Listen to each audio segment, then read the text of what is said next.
21 तासांच्या चर्चेनंतरही अमेरिका इराणमधील चर्चा निष्फळ. अमेरिकेचं शिष्टमंडळ चर्चा सोडून मायदेशी रवाना.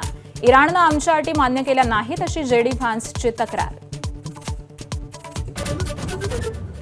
अमेरिकेच्या अवास्तव मागण्या मान्य नाहीत, इराणचं स्पष्टीकरण. अमेरिकेकडून शरणागती पत्करण्यात घातलेली अट आम्हाला मान्य नाही, इराणची भूमिका. चर्चा निष्फळ होताच अमेरिकेच्या युद्धनौका होर्मुझकडे. 2 युद्धनौकांकडून जलसुरुंग काढण्याचं काम सुरू. होर्मुझच्या सामुद्रधुनीत नवा मार्ग तयार करण्याचा अमेरिकेचा प्रयत्न.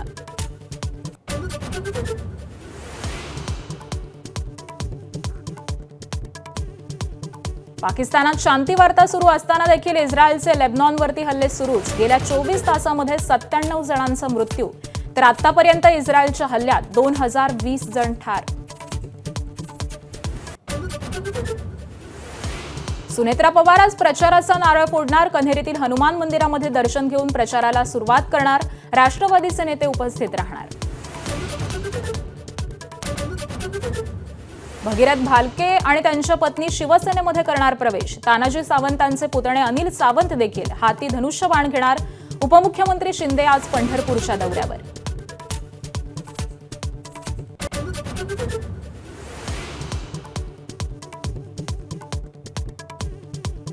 नाशिकमधील लैंगिक अत्याचार आणि धर्मांतर प्रकरणातील नामांकित कंपनीला टाळं लागणार. कंपनीतील कर्मचाऱ्यांना मुंबई पुण्याला स्थलांतरित करणार. ज्येष्ठ गायिका आशा भोसलेंवरती मुंबईच्या ब्रीच कँडी रुग्णालयामध्ये उपचार सुरू. अति थकवा आणि छातीतील संसर्गामुळे रुग्णालयात दाखल. आशा भोसलेंची नात जनाई भोसलेंची एक्सपोस्ट करत माहिती.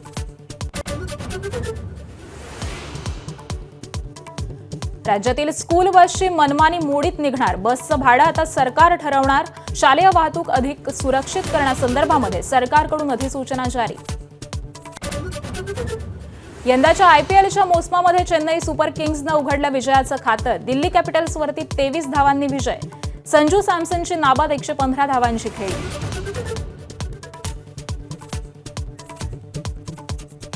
Headlines brought to you by चितळेंची बाकरवडी. एकदम खास, कारण चवीला भारी आणि पाम ऑइल अजिबात नाही. हेडलाईन्स नंतर बुलेटिनमध्ये आपलं स्वागत आहे आणि बातमी आहे अमेरिका आणि इराण यांच्यामधील झालेल्या शांती चर्चेसंदर्भातली. अमेरिका आणि इराण यांच्यामधील शांती चर्चा ही अयशस्वी ठरलेली आहे. चांगली चर्चा झाली तरी देखील ठोस निर्णयावरती पोहोचलेलो नाही. आम्ही आता परत जातोय अशी अमेरिकेचे उपाध्यक्ष जेडी व्हान्स यांनी माहिती दिली आहे. ही चर्चा प्रामुख्याने होर्मुझ आणि इराणचा आण्विक कार्यक्रम यावरून निष्फळ झालेली आहे असं देखील त्यांनी सांगितलंय.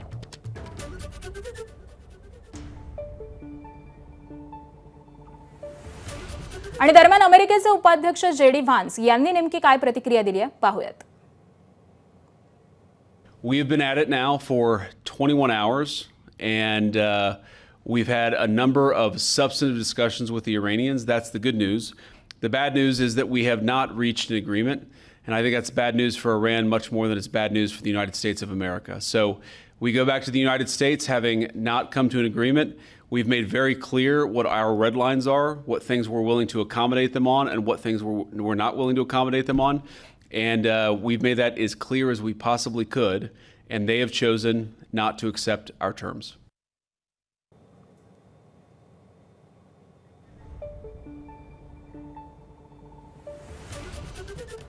आणि जेडी व्हान्स नेमकं काय म्हणालेले आहेत आपण ग्राफिक्सच्या माध्यमामधून जाणून घेऊयात. आम्ही 21 तास चर्चा केली. अनेक मुद्द्यांवरती ठोस चर्चा झाली. ही गुड न्यूज आहे, पण कोणत्याही निष्कर्षापर्यंत पोहोचलो नाही. आमच्यापेक्षा इराणसाठी ही वाईट बातमी आहे. सहमती होत नसल्यामुळे आम्ही अमेरिकेला परत जातोय.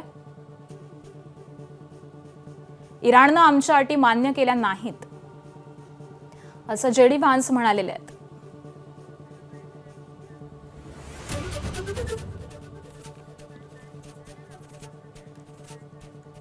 आणि अमेरिकेच्या अवास्तव मागण्यांमुळे चर्चा ही निष्फळ ठरल्याचं इराणनं म्हटलेलं आहे. अमेरिकेकडून शरणागती पत्करण्यात घातलेली अट ही आम्हाला मान्य नाही असं देखील सांगण्यात आलंय. इराणच्या लष्कराचे प्रवक्ते इब्राहिम जुल्फिकारी यांनी असं स्पष्ट केलेलं आहे.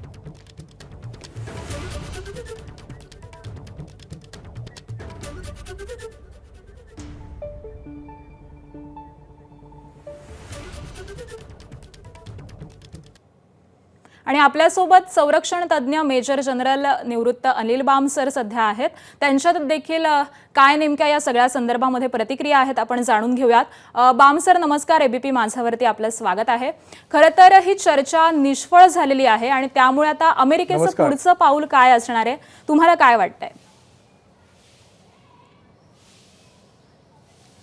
जी चर्चा सकारात्मक दृष्टीने सुरू झाली होती की आणि दोन्ही वॉरिंग नेशन म्हणजे अमेरिका आणि इराण वाटाघाटीसाठी आले होते आणि असं वाटलं होतं की ज्या प्रकारे सगळं चालू आहे त्या प्रकारे हे आणखीन पुढे जाईल. पण आजची जी बातमी बाहेर आली आहे ते एक दुःखद बातमी आहे. त्याच्यामध्ये आपण पाहिलं होतं की JD व्हान्सनी प्रेस कॉन्फरन्समध्ये डिक्लेअर केलं होतं की the negotiations are not going in the right direction, म्हणजे विफल होत आहे असं वाटतंय. पण आत्ताच्या काही वेळापूर्वी असं ऐकण्यात आलं आहे की त्यांनी ठरवलं आहे की आपण वाटाघाटी आणखीन पुढे करू आणि त्यांनी म्हणाले आम्ही आमचा बेस्ट ऑफर दिली आहे सध्या अमेरिकेकडनं इराणला, जी त्यांनी मान्य केली तर आपण पुढे जाऊ शकतो. पण इम्पॉर्टंट गोष्ट आपण लक्षात ठेवायला पाहिजे की कुठलीही लढाई किंवा कुठलीही वाटाघाटी 24 तासामध्ये किंवा 48 तासामध्ये कंप्लीट होत नाही. कूटनीती किंवा टॉक्स हे एक इव्हेंट नाही आहे, हे एक प्रोसेस आहे.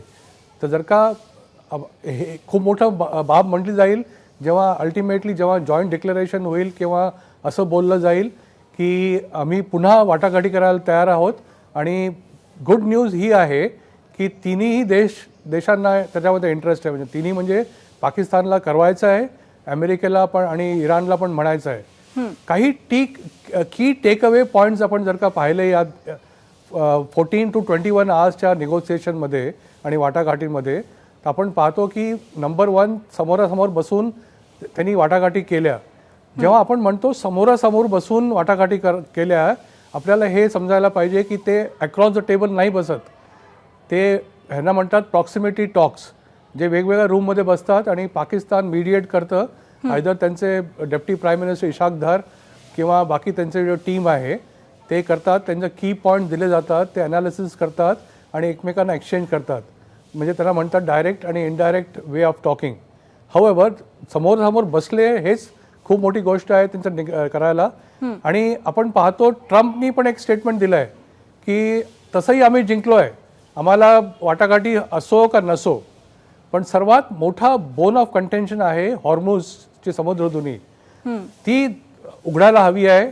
आणि आपण पाहिलं होतं की एकदा मिस्टर फ्लिपफ्लॉप डोनाल्ड ट्रम्पनी म्हटलं होतं की आम्हाला काही घेणं देणं नाही हॉर्मुझचे, तसंही आमचं तिथून तेल किंवा एनर्जी येत नाही. पण नंतर पूर्ण वाटाघाटीची सेंट्रलमध्ये 2 गोष्टी आल्या, ती एक होती न्यूक्लिअर डील आणि दुसरं होतं हॉर्मुझ. तर आपण आता पाहू की कसं ही वाटाघाटी पुढे जातात. आत्ता तरी मी म्हणणार नाही की कम्प्लिटली फेल झाले आहेत. त्यांनी ठरवलं आहे की आणखीन काही वेळ पुढे करतील आणि जेव्हा जॉईंट प्रेस कॉन्फरन्स होईल किंवा जॉईंट स्टेटमेंट येईल तेव्हा कळेल की पुढची वाटचाल कशी होईल. बरं बामसर, तुम्ही आता होर्मुझचा मुद्दा मांडलात, तर ही चर्चा निष्फळ झाल्यानंतर अमेरिकेच्या 2 युद्धनौकांनी होर्मुझमध्ये सुरुंग काढण्याची मोहीम देखील सुरू केलेली आहे. ही लष्करी कारवाई अपेक्षित होती का अमेरिकेकडून?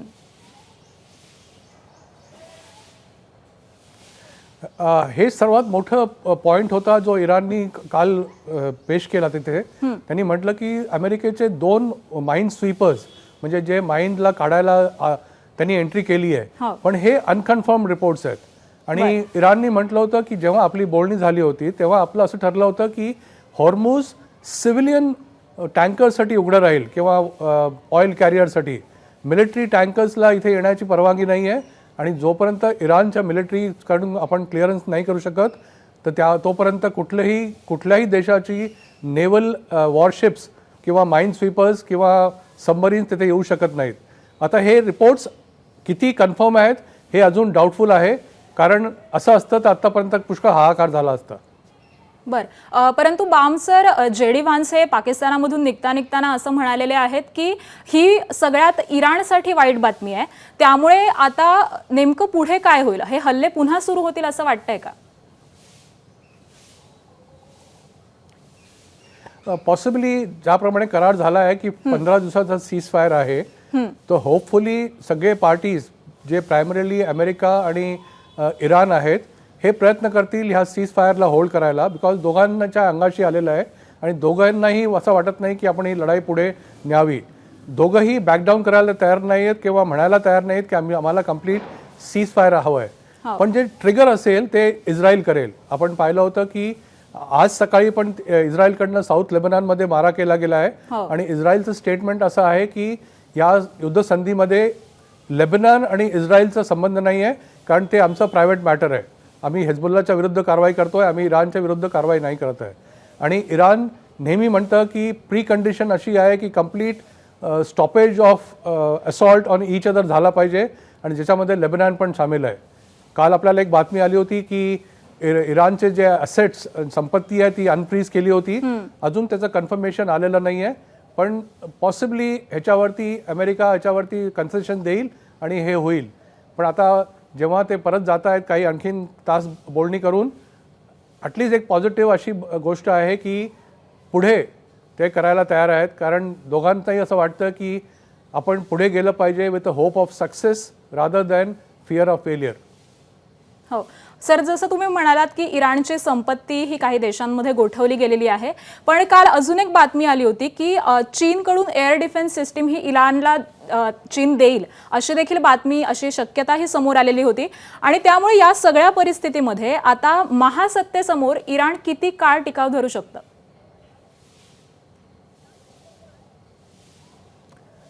ही बातमी अगदी बरोबर होती की चायनानी एअर डिफेन्स सिस्टम्स त्यांना प्रोव्हाइड करायचं ठरलं होतं.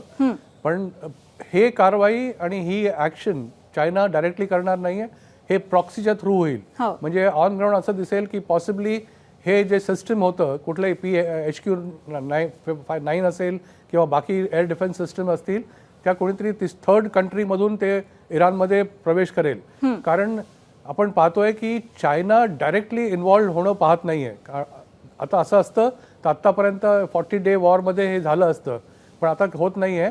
तर कन्फर्मेशन्स किती आहेत, पण आपण हेही पाहतो की इतके दिवस इराणने धरून ठेवला आहे, त्याच्याकडे जो साठा आहे तो खूप जबरदस्त आहे. अमेरिका कितीही म्हणो की आम्ही त्याची नेव्ही, त्याचं एअर एफर्ट, त्यांचं आर्मी नष्ट केली आहे आणि आम्ही जिंकलो आहे. अमेरिकेला नेहमी एक पळवाट पाहिजे असतं, त्यांना म्हणतात प्लँक. ते शेवटी म्हणतात we have won, they declare victory आणि ते जातात. असं ऑलरेडी ट्रम्पनी म्हटलं आहे की आमचं जितके ध्येय होते ते आम्ही अचीव केले आहेत आणि वॉर ऑर नो वॉर आमचं जे ध्येय होतं ते आम्ही अचीव केलं आहे. अगदी ट्रम्प असं म्हणत असले तरी सर, तुम्हाला काय वाटतं की इराण आणि अमेरिका यांच्या युद्धामधला अमेरिकेचा जो हेतू होता तो कुठेतरी साध्य होतोय किंवा तो साध्य करण्यासाठी अमेरिका अजून जोमानं प्रयत्न करेल?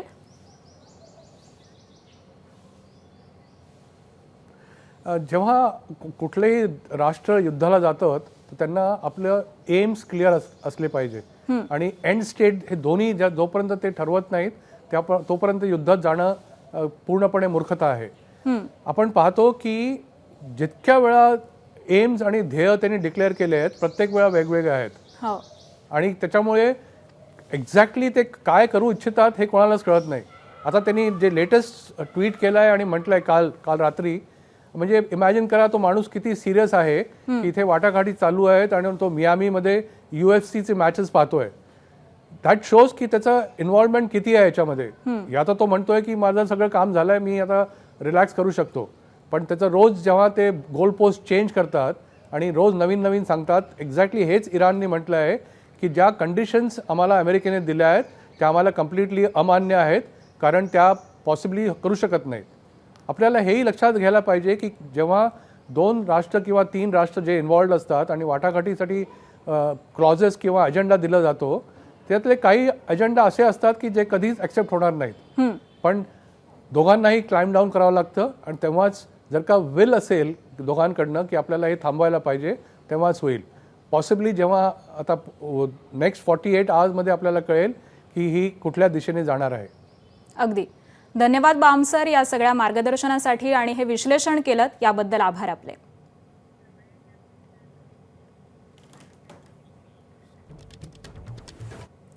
तर इराण आणि अमेरिका यांच्यामध्ये इस्लामाबादमधील चर्चा ही निष्फळ होताच अमेरिकेनं होर्मुझच्या सामुद्रधुनीमध्ये इराणनं परतलेले सुरुंग हे काढण्यास सुरुवात केली आहे. अमेरिकेची USS पिचेल मर्फी आणि USS पीटरसन या दोन्ही सुरुंग विरोधी कामामध्ये कुशल युद्धनौकांनी ही मोहीम हाती घेतलेली आहे. या सामुद्रधुनीमध्ये आम्ही नवा मार्ग तयार करीत आहोत. या माध्यमामधून जागतिक समुद्री व्यापार हा मार्ग सुरक्षित करू असं अमेरिकेच्या केंद्रीय कमांडचे प्रमुख ॲडमिरल ब्रॅड कूपर यांनी म्हटलेलं आहे.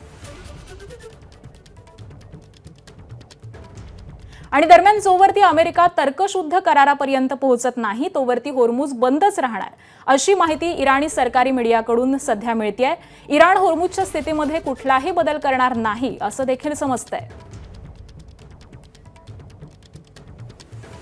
आणि अमेरिकेकडून इराण समोर 0 युरेनियम समृद्धी करण्याची मागणी इराणमध्ये जवळपास 900 पाऊंड युरेनियमचा साठा तो नष्ट करण्याची मागणी करण्यात आलेली होती. इराणने चर्चा निष्फळ झाल्याची नंतर ही सगळी बातमी ही फेटाळून लावलेली आहे असं देखील कळतंय.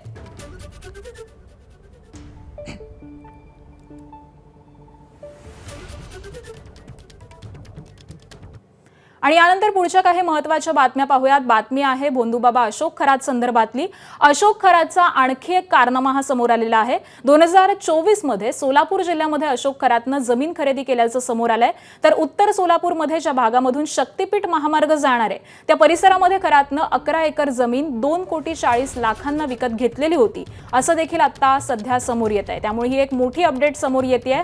2024 मध्ये सोलापूर जिल्ह्यामध्ये अशोक खरातनं जमीन खरेदी केलेली होती अशी माहिती ही सध्या सूत्रांकडून समोर येते. तर उत्तर सोलापूरमध्ये ज्या भागामधून शक्तीपीठ महामार्ग जाणार होता त्याच परिसरामध्ये खरातनं जवळपास 11 एकर जमीन ही खरेदी केलेली होती आणि त्यावेळीची तिची किंमत ही 2,40,00,000 रुपये इतकी होती. त्यामुळे अशोक खरातच्या या मालमत्ता किती आहेत हे आता या तपासामध्ये सातत्यानं समोर येत आहे. आणि त्याचमध्ये ही एक नवी मालमत्ता समोर आलेली आहे. त्यानं जमीन खरेदी केलेली होती. सोलापूरमध्ये ज्या ठिकाणाहून शक्तीपीठ महामार्ग हा जातोय त्याच भागामध्ये त्याच परिसरामध्ये खरातनं जवळपास 11 एकर जमीन ही खरेदी केलेली होती अशी माहिती सध्या समोर येते. तर याची किंमत ही 2,40,00,000 रुपये इतकी होती. त्यामुळे खरातनं ही जमीन नेमकी कशी मिळवली याचा देखील तपास आता सध्या केला जातोय. मात्र अशोक खरात प्रकरणामध्ये ही आणखी एक मोठी माहिती हा एक त्याचा मोठा कारनामा हा सध्या समोर आलेला आहे.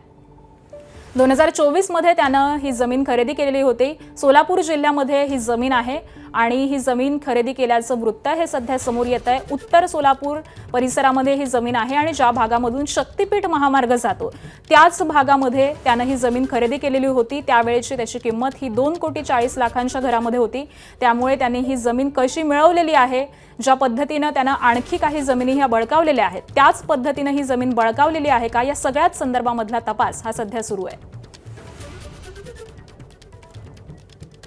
आणि याच संदर्भामध्ये आपण अधिक माहिती जाणून घेऊयात. आमचे प्रतिनिधी मंदार गोंसारी सध्या आपल्यासोबत आहेत. मंदार, खरं तर अशोक खरातचे नवनवीन कारनामे हे रोज समोर येतात आणि त्यातच आजचा हा कारनामा सोलापूरमध्ये त्याची जमीन आहे. अशोक खरातनी महिलांचं शोषण तर केलंच हे आपण सगळ्यांनी पाहिलं. मात्र त्याचे जे काही राजकीय हितसंबंध निर्माण झाले होते आणि त्यातून त्यांनी जी प्रचंड संपत्ती गोळा केली ती किती होती हे रोज उघड होत आहे. सोलापूर जिल्ह्यातील उत्तर सोलापूर तालुक्यातील त्यांनी खरेदी केलेली ही 2024 सालची जमीन आहे. कागदोपत्री किंमत जरी कमी दिसत असली तरी या जमिनीची किंमत प्रचंड आहे. कारण या जमिनीच्या जवळूनच शक्तीपीठ महामार्ग जाणार होता असं जाहीर करण्यात आलं होतं. आणि त्यातून हेही दिसून येत आहे की या अशोक खरातला रस्ते मोठे कुठे होणार आहेत किंवा कुठे गुंतवणूक केल्यानंतर त्याचा परतावा अधिक मिळू शकतो हे देखील अधिकाऱ्यांकडून समजत होतं.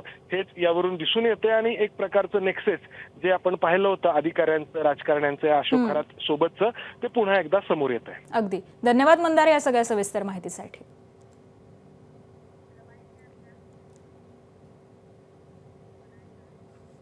आणि शिर्डी पोलीस ठाण्यामध्ये फसवणुकीचा गुन्हा हा कल्पना खरातवरती दाखल झाल्यापासून खरातची पत्नी कल्पना नाशिकच्या घरून फरार झालेली आहे। 10 दिवस होऊन देखील तपास यंत्रणेला तिला शोधण्यामध्ये यश आलेलं नाहीये आणि म्हणून पोलिसांनी तपासाची चक्र ही फिरवलेली असून कल्पनाच्या माहेरी त्याचबरोबर माहेरच्या तिच्या नातेवाईकांकडे चौकशी केल्याची माहिती ही देखील आता सूत्रांकडून कळतेय।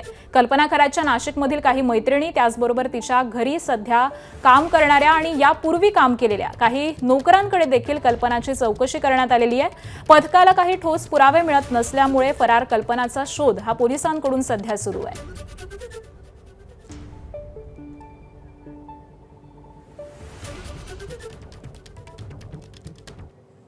तर नाशिकमधील अशोक खरात प्रकरणातले महत्त्वाचे पुरावे सरकारच्या हाती लागलेले आहेत। अशोक खरातनं 2-3 नेत्यांच्या फोटोवरती फुली मारलेली होती, मात्र अजित पवारांच्या फोटोवरती फुली नव्हती। दरम्यान खरातचा मुक्काम हा आयुष्यभर कारागृहात राहील अशी भक्कम केस उभी करण्याचा सरकारचा प्रयत्न आहे। गृह मंत्रालयाच्या उच्चस्तरीय सूत्रांनी ही महत्त्वाची माहिती दिली आहे।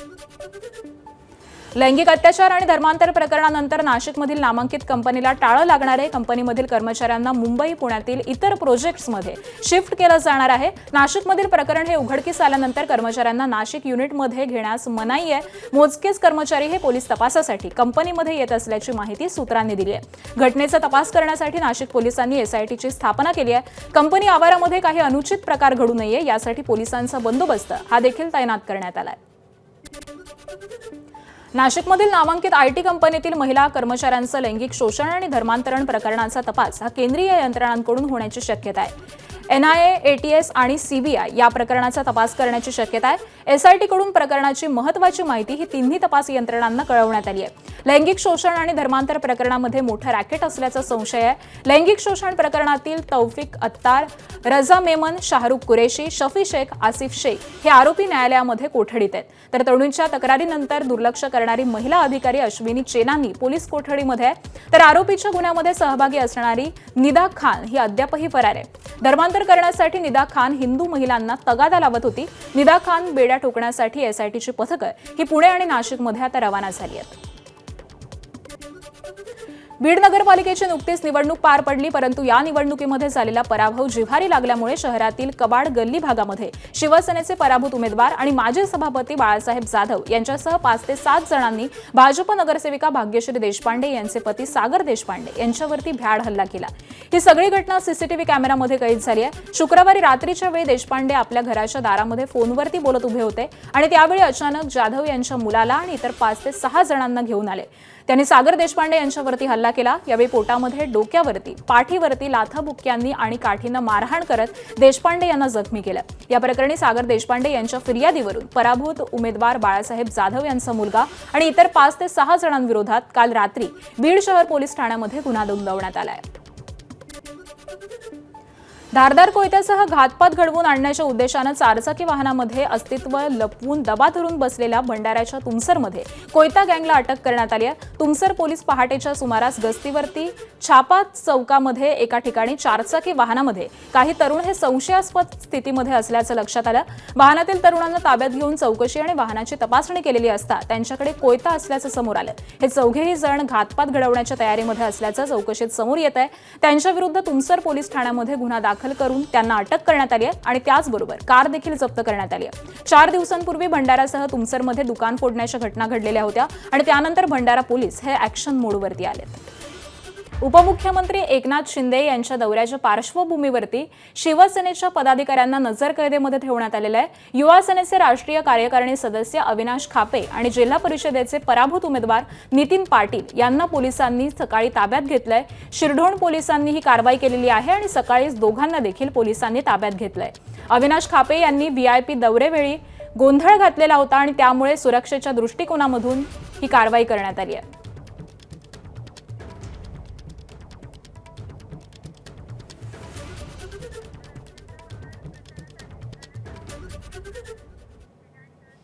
आणि यानंतर आपण थेट जाणार आहोत बारामतीमध्ये. आज उपमुख्यमंत्री सुनेत्रा पवार या प्रचाराचा नारळ फोडणार आहेत आणि त्याच अनुषंगानं त्या आता रवाना झालेल्या आहेत. सुरुवातीला हनुमान मंदिरामध्ये जाऊन प्रचाराचा नारळ हा त्या ठिकाणी फोडला जाणार आहे आणि हीच दृश्य आपण पाहतोय. उपमुख्यमंत्री सुनेत्रा पवार या आज बारामतीमध्ये आहेत. या ठिकाणी बारामती पोटनिवडणुकीसाठीचा प्रचार हा आज सुरू केला जाणार आहे आणि त्याच अनुषंगानं त्या आता रवाना झालेल्या आहेत. आज प्रचाराचा नारळ फुटणार आहे आणि पवार कुटुंबियांमधील जो कोणी उमेदवार असतो त्याचा प्रचाराचा नारळ हा हनुमान मंदिरामध्येच फुटत असतो आणि त्याच अनुषंगानं आता उपमुख्यमंत्री सुनेत्रा पवार या हनुमान मंदिराकडे रवाना झालेल्या आहेत. एबीपी माझा, उघडा डोळे बघा नीट.